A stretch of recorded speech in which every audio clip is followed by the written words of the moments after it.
जय हिंद दोस्तों। चलिए आज हम शुरुआत करने वाले हैं प्रेजेंट परफेक्ट टेंस की अगली क्लास को। तो यहां पे देखिए हम प्रेजेंट परफेक्ट टेंस की अगली क्लास पढ़ेंगे।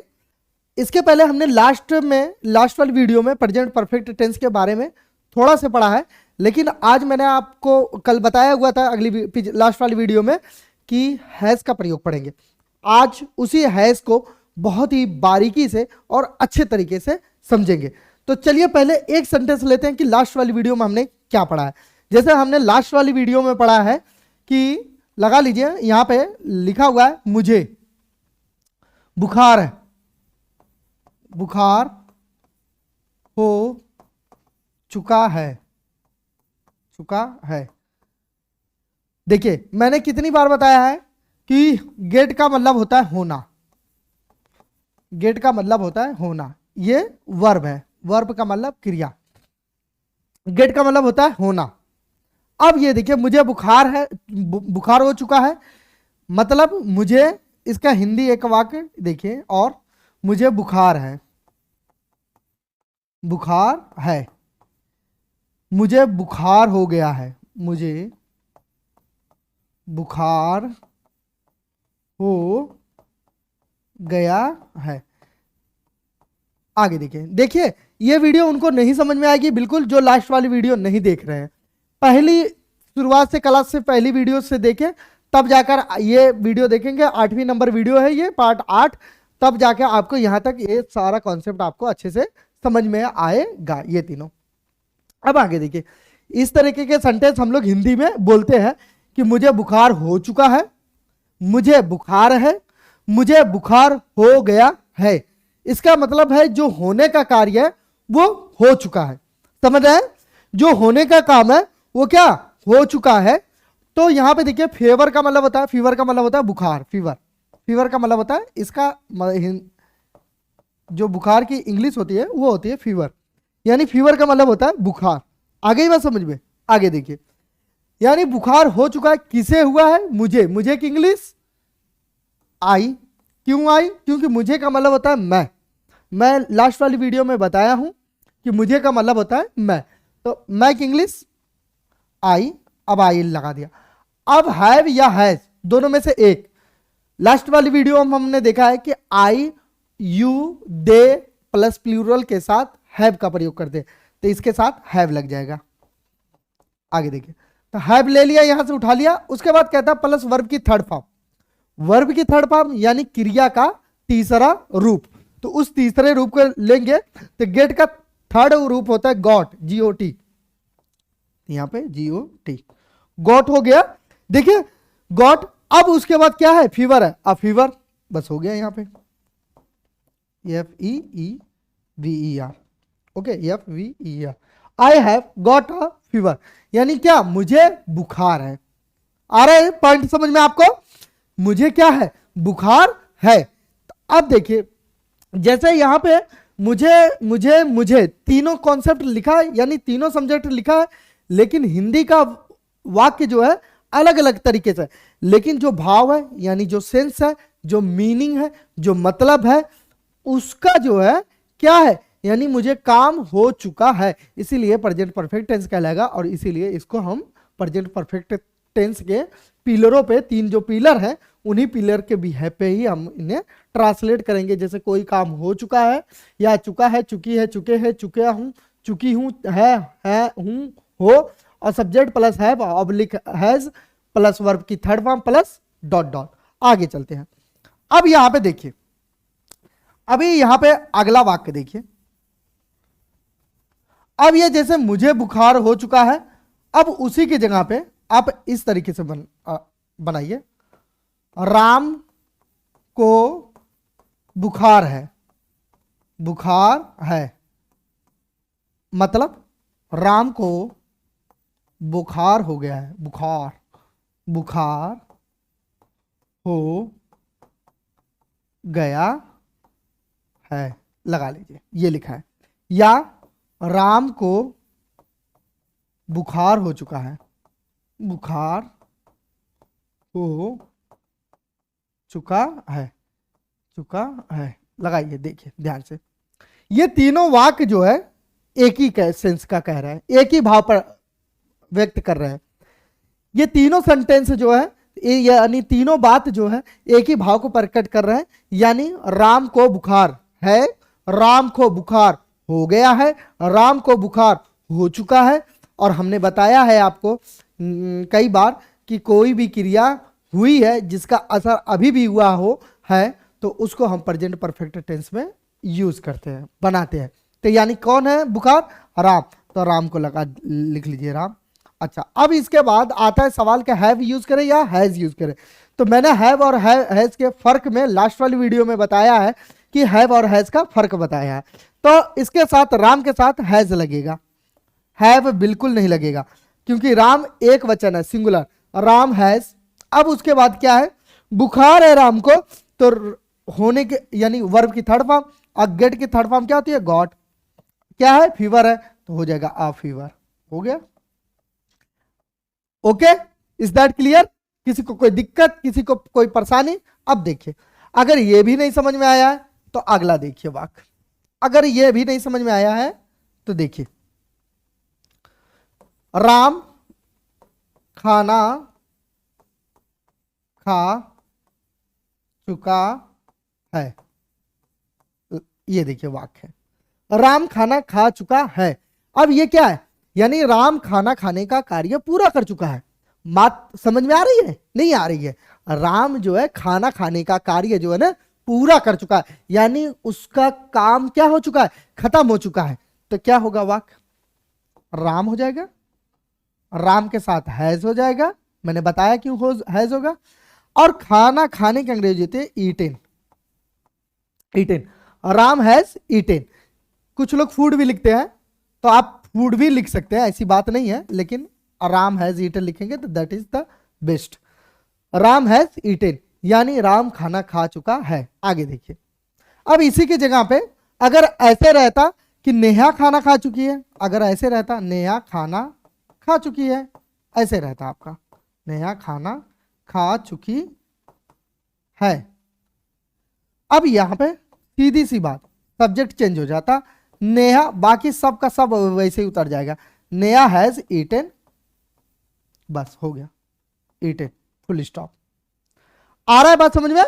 पॉइंट आप लोगों को समझ में आ रहा है? अगला देखिए, अब देखिए इसी में एक और वाक्य देखिए। अगर जैसे किसी ने बोला कि इसी में अगला वाक्य देखिए जरा, यह वाक्य है कि नेहा खाना खा चुकी है, इसी के आगे वाक्य लिखते हैं हम, नेहा खाना बना चुकी है, लगा लीजिए ऐसे, खाना बना चुकी है। ध्यान से समझिए, चुकी है। आगे ही बात समझे, नेहा खाना बना चुकी है। अगला वाक्य देखिए इसी नेहा का, इसी नेहा का देखिए, इसी नेहा का अगला वाक्य देखिए, ऊपर लिखता हूं मैं, नेहा खाना बनाई है। अब यह ध्यान दे, नेहा खाना बनाई है, नेहा खाना बना चुकी है। यानी ये दोनों बात क्या कह रहे हैं? एक ही सेंटेंस को, भाव को प्रकट कर रहे हैं। यानी खाना बनाने का काम कौन किया है? नेहा किया है, नेहा ने किया है। अब उसके बाद तो नेहा का बस नेहा हो जाएगा, यहाँ पे नेहा थर्ड पर्सन है तो हैज हो जाएगा, और खाना बनाने की अंग्रेजी होती है कुक्ड। इन दोनों सेंटेंस जो हिंदी का वाक्य लिखा है उनका सिर्फ यही इंग्लिश होगा, Neha has cooked, Neha has cooked. किसी को कोई किसी भी प्रकार की दिक्कत हो रही है, किसी को कोई किसी भी प्रकार की प्रॉब्लम हो रही है, किसी भी प्रकार का, तो मुझे जरूर बताएं, प्लीज कमेंट सेक्शन में मेंशन जरूर करें, और वीडियो को लाइक और शेयर जरूर करें। चलिए अगला वाक्य देखते हैं, थोड़ा सा कुछ बड़े वाक्य को देखते हैं। जैसे राहुल, यहां पे देखें, राहुल स्कूल जा चुका है। Okay, this is the sentence and how to translate it in English. Rahul, first you have to write subject Rahul, मतलब स्कूल जाने का काम कौन किया? राहुल। आप पहचान चुके हैं कि चुका है, चुकी है, चुके हैं, यानी राहुल स्कूल जाने का काम कर चुका है। तो इसका मतलब ये it translate into present perfect tense. Rahul, Rahul is a single subject, it means singular subject, तो हम लोग हैज यूज लेंगे। हैज ले लिया हमने, राहुल हैज क्या किया है, स्कूल गया है, गॉन स्कूल, बस हो गया। Is that clear? किसी को कोई दिक्कत? अब देखिए जरा यहीं पे कुछ अलग है।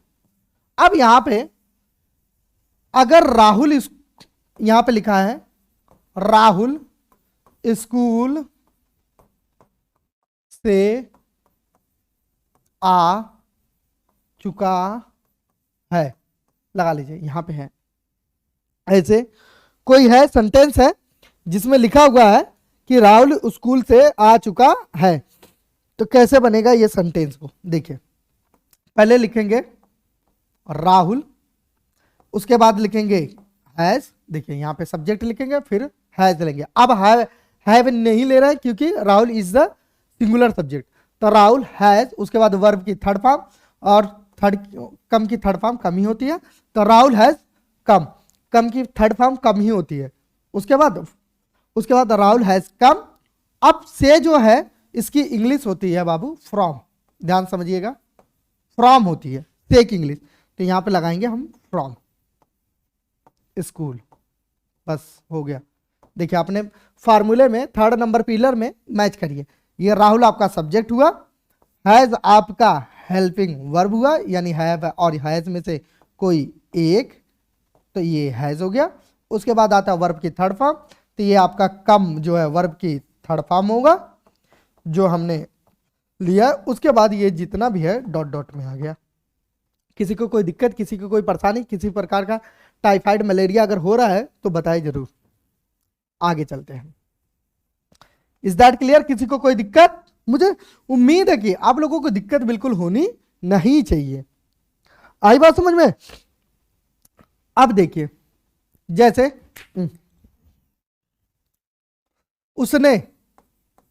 उसने अनुमति ली है, अनुमति ली है, इसका मतलब क्या हुआ? अनुमति ली है कि मतलब अनुमति ली है का मतलब यानी उसने परमिशन लिया है, यानी उसने क्या परमिशन ले चुका है, अनुमति ले चुका है। तो जब ले चुका है तो उसको हम किस में ट्रांसलेट करेंगे? प्रेजेंट परफेक्ट टेंस में इस्तेमाल करेंगे, यानी प्रेजेंट परफेक्ट टेंस का मतलब पूर्व वर्तमान काल। अब देखिए उसने जो है ना, उसने का मतलब होता है ही, ध्यान समझिए, ही होता है ही। उसने का मतलब वह, उसने का मतलब वह होता है, और उसको किस में ट्रांसलेट करेंगे? ही में, तो यहां पे लिखेंगे ही, लिख लिया। उसके बाद ही के साथ क्या लगता है? हैज लगता है, क्योंकि मैंने हैव और हैज के फर्क में बताया हुआ है। ही हैज क्या लिया है? लेने की अंग्रेजी होती है टेक, टेक की थर्ड फॉर्म होती है टेकन, तो यहां पे आपने टेकन ले लिया। अब उसके बाद ये क्या होता है कि परमिशन, तो यहां पे इंग्लिश लिख देंगे परमिशन की, ही हैज टेकन परमिशन, उसने अनुमति ली है। इस तरीके से आप इंग्लिश का सेंटेंस बनाएंगे। आगे देखिए अगला सेंटेंस देखिए।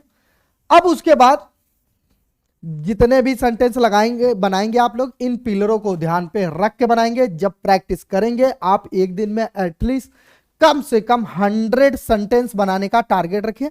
100 सेंटेंस बनाइए आप एटलीस्ट, कम से कम छोटे छोटे 100 सेंटेंस बनाइए, और उसे फिर से रीचेक करिए। रीचेक करना उसे भूलिए मत। रीचेक करने के बाद आप उसमें देखेंगे कि आपका कम से कम 20 सेंटेंस आपका गलत होगा, और अगर आपका 50 भी गलत हो जाता है तो इसका मतलब ये समझिए, 50 अगर आपका सही होता है तो इसका मतलब ये समझिए कि आप एक अच्छी खासी इंग्लिश लर्न कर चुके हैं। विश्वास कीजिए। आगे चलिए, जैसे ट्रेन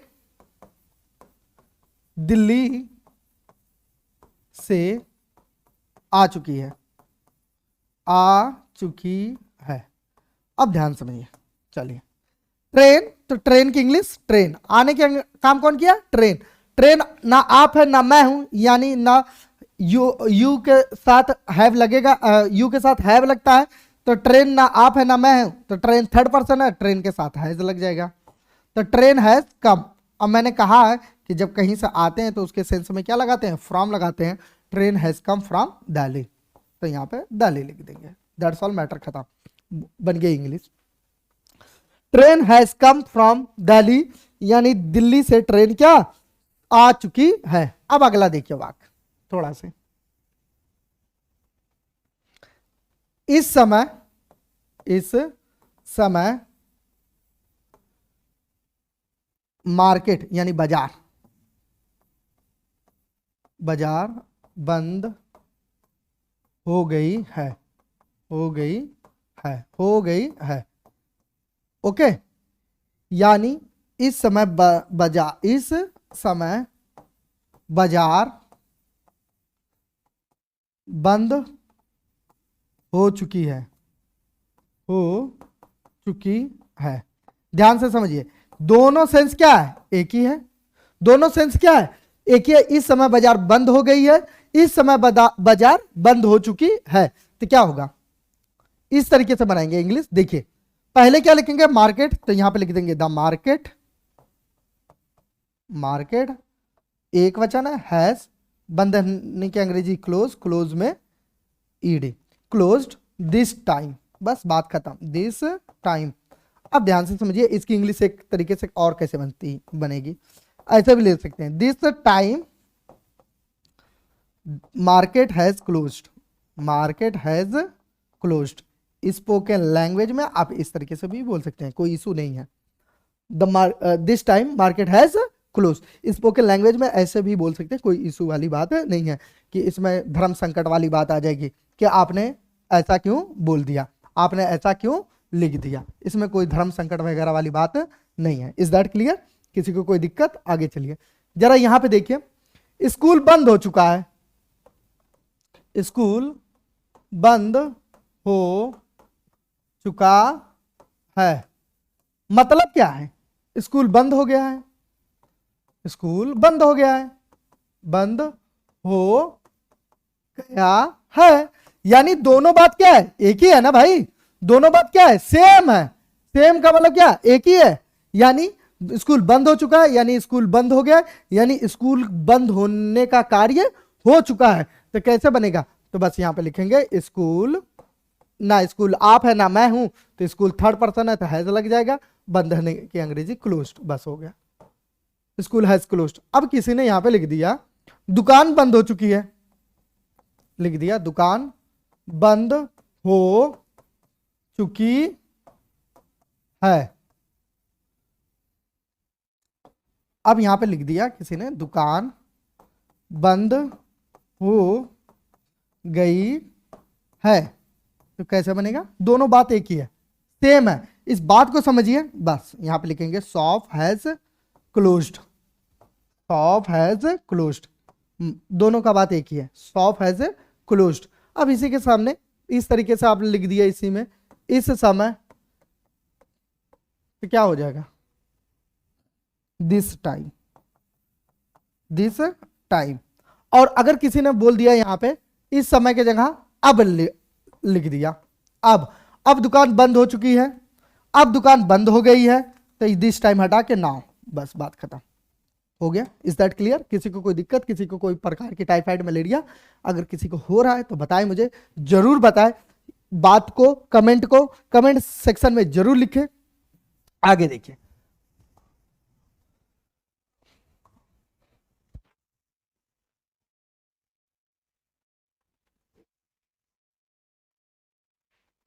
यहां पे लिखा है, यहां आगे देखिए, यहां पे बहुत अच्छी तरीके से बताने वाला हूं। और जैसे यहां पे किसी ने लिखा है आदित्य, लिखा है, ओके, यहां पे लिखा है आदित्य हैज परचेड या बॉट, BAUGHT, बॉट लिख दिया आपने, बॉट न्यू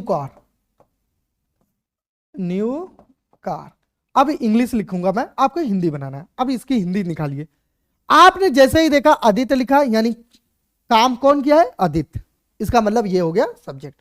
उसके बाद आपने हैज लगाया, तो इसका मतलब ये आपका हो गया सिंगुलर सब्जेक्ट, ये ध्यान से समझिए, सिंगुलर सब्जेक्ट। या उसके बाद आप सिंगुलर सब्जेक्ट का मतलब हैव ऑब्लिक हैज में से कोई एक। उसके बाद आपका आता है वर्ब की थर्ड फॉर्म। वर्ब की थर्ड फॉर्म, काम क्या किया है, खरीदने का। तो खरीदने की इंग्लिश क्या होती है, बाई। बाई की थर्ड फॉर्म क्या होती है, बॉट। तो ये रहा आपका थर्ड फॉर्म, ये वाला। और ये आपका हो गया हैव और हैज, और ये आपका हो गया सब्जेक्ट। ओके, हेल्पिंग वर्ब जिसे कहते हैं। और ये हो गया आपकी वर्ब की थर्ड फॉर्म। पोस्टमार्टम करना सीखिए, विदाउट पोस्टमार्टम का मजा नहीं देगा। उसके बाद आता है ये प्लस डॉट डॉट में, ध्यान से समझिए, ये न्यू कार क्या डॉट डॉट में आ गई। Is that clear? किसी को कोई दिक्कत? इंग्लिश को हिंदी में बनाना, देखिए इंग्लिश को हिंदी में आप इजिली बना सकते हैं, लेकिन मुश्किल सबसे बड़ी ये आती है कि it's very difficult translate into English language. Okay, Hindi language को इंग्लिश लैंग्वेज में ट्रांसलेट करना ही सबसे बड़ी हमारी क्या है, समस्या है। क्योंकि इंग्लिश लैंग्वेज को हम इजिली थोड़ा से अगर कुछ ज्यादा पढ़ने के बाद हम क्या काम कर लेते हैं। Is that clear? किसी को कोई दिक्कत, किसी को कोई परेशानी? मुझे उम्मीद है कि किसी को कोई परेशानी, कोई तकलीफ नहीं होनी चाहिए। ओके, अब आगे देखिए, कुछ तरीके से ऐसे वाक्य मैं और बना रहा हूं। मेरे पापा, थोड़ा सा सेंटेंस को बढ़ा रहा हूं। मेरे पापा बाजार से आ चुके हैं, आ चुके हैं। अब क्या है ये, किसके पापा आए, मेरे। तो यहां पे माई फादर हो जाएगा।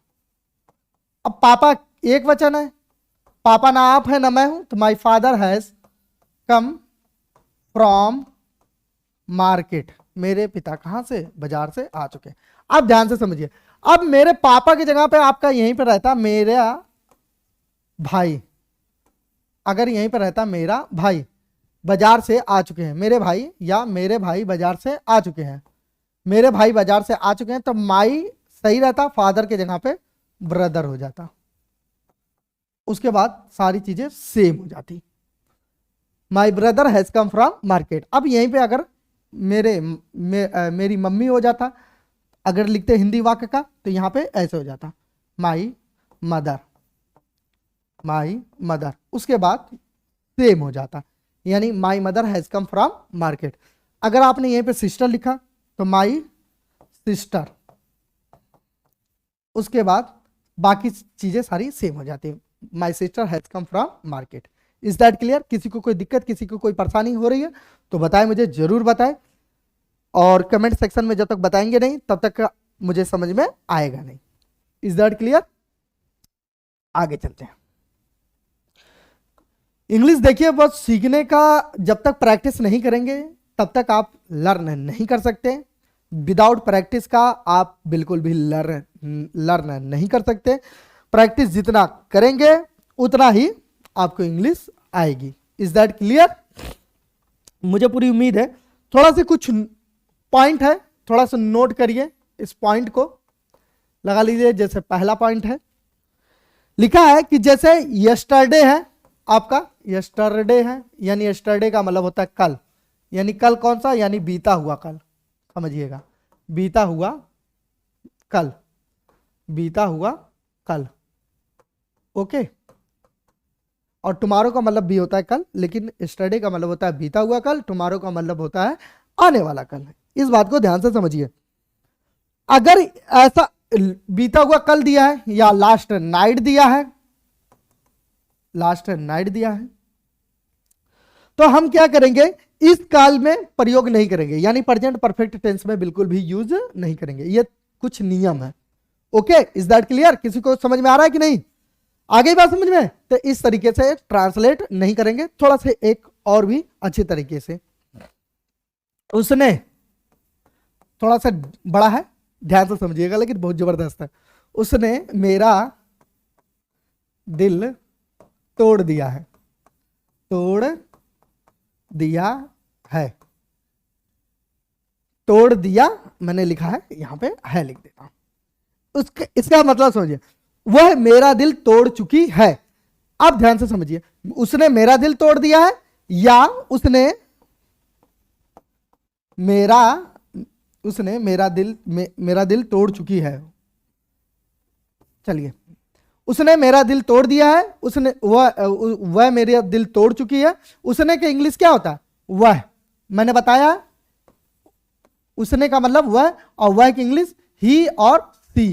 तो लड़की ही तो तोड़ती है, तो यहां पे लिखो सी, क्योंकि लड़के दिल उल तोड़ने का काम नहीं करते। लड़के कोई भी लड़का हो, वो जो है कभी भी दिल किसी का नहीं तोड़ता, वो सबका दिल रख लेता है, चाहे एक हो चाहे चार। ओके, सबका दिल रख लेता है। तो उसके बाद क्या होगा? सी। और सी के साथ हैज। कौन तोड़ा है? ना आप ना मैं, यानी वह तोड़ी है। तो क्या लिखेगा? सी हैज। अब क्या की है उसने? तोड़ा है।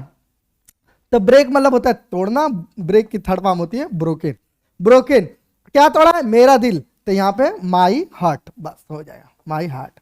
Is that clear? She has broken my heart, उसने मेरा दिल तोड़ दिया है। क्यों? तो अब देखो इसको हम प्रेजेंट परफेक्ट टेंस में कैसे लेके जाएंगे? क्यों कैसे प्रेजेंट परफेक्ट टेंस में लेके जाएंगे? क्योंकि वो मेरा दिल तोड़ने का काम बहुत पहले कर चुकी है, यानी 1 हफ्ता पहले कर चुकी है। आई बात समझ में? यानी 1 हफ्ता पहले कर चुकी है, और आपको अब भी याद आ रही है, अब भी याद आ रही है। आप उसके चक्कर में नशा पानी कर रहे हैं, सिगरेट पी रहे हैं, दारू पी रहे हैं, घर में अकेले चुपचाप बैठे हुए हैं, ना दोस्तों से बात कर रहे हैं, नदी किनारे जा खुपचे में जा बाकायदे खूब रो रहे हैं। तो उसने अपना काम कर दिया, लेकिन उसका असर अब भी आपके ऊपर है। यानी उसने जो दिल तोड़ने का काम किया है, उसका असर आपके ऊपर अब भी है, इसीलिए ये प्रेजेंट परफेक्ट टेंस कहलाएगा। आ गई बात समझ में? यानी काम किया हुआ और जो जिसका असर अब भी हो, यानी दिखे हम पे, तो उसे हम बोलते हैं present perfect tense. Is that clear? यानी वह दिल तोड़ चुकी है, तो दिल तोड़ चुकी है तो उसका असर अब भी है। आप उसी के याद में गाना खूब बजा रहे हैं, ओके, ईयरफोन में लगा के खूब गाना देख रहे हैं। इस समय तो ठंडी है, सब रजाई में जो है लुक के खूब कायदे से तकिया भिगोएंगे।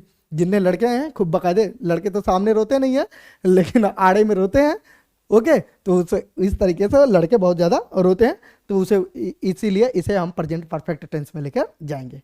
तो मुझे उम्मीद है कि आप लोगों को प्रेजेंट परफेक्ट टेंस समझ में आया होगा। अगर नहीं समझ में आएगा तो आप कमेंट सेक्शन में फिर से मेंशन कीजिए, मैं आपको जरूर बताऊंगा। Thank you so much. जय हिंद।